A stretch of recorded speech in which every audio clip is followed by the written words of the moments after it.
Concord Card Poker Club pripravil pre milovníkov pokru počas uplynulého víkendu od 10. do 12. mája druhé vydanie pokrovej série turnajov s názvom Slovak Poker Cup.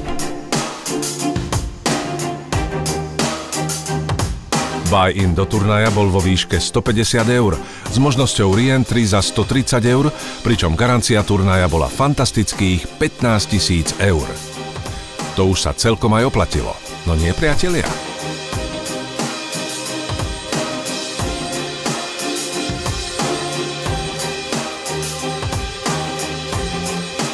Túto možnosť počas prvých dvoch hracích dní využilo 87 hráčov nielen zo Slovenska, ale aj z okolitých krajín.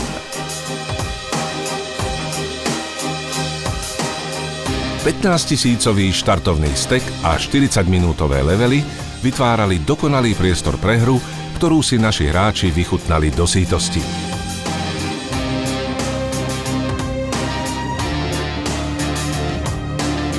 V priestoroch Concord Card Poker Clubu ste mohli stretnúť a zmerať si síly so známymi osobnosťami slovenskej pokrovej scény, ako napríklad Robert Obertlík, Miro Lelek, Peter Boroš, Jozef Bartáloš, Martin Pecník a mnoho ďalších skvelých hráčov.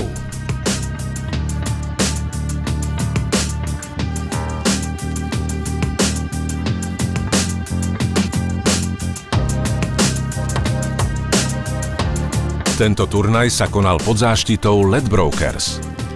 Na mieste boli aj zástupcovia pokrových online portálov, ktorí vám počas turnaja sprostredkoval live report na ich webových stránkach.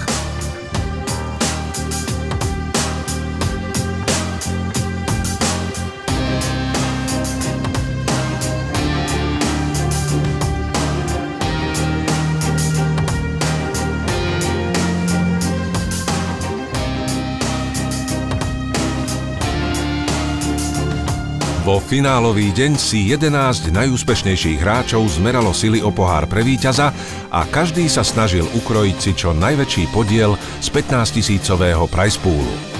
Takže nervozita postupne stúpala.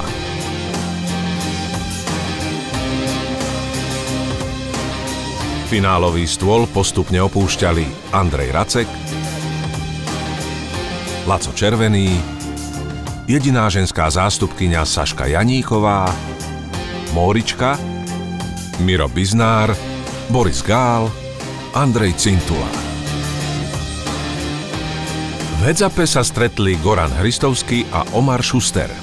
Po vyše dvojhodinovom boji Omarove dve labute na ruke sa spojili s treťou labuťou na flope a vďaka ním Omar odletel aj so 4510 eurami a pohárom pre víťaza za hranice našej republiky do nedalekého Rakúska ako víťaz.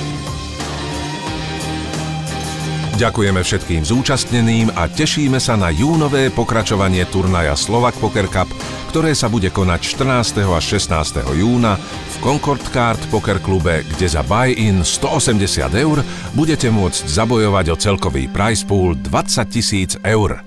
Tešíme sa na vás.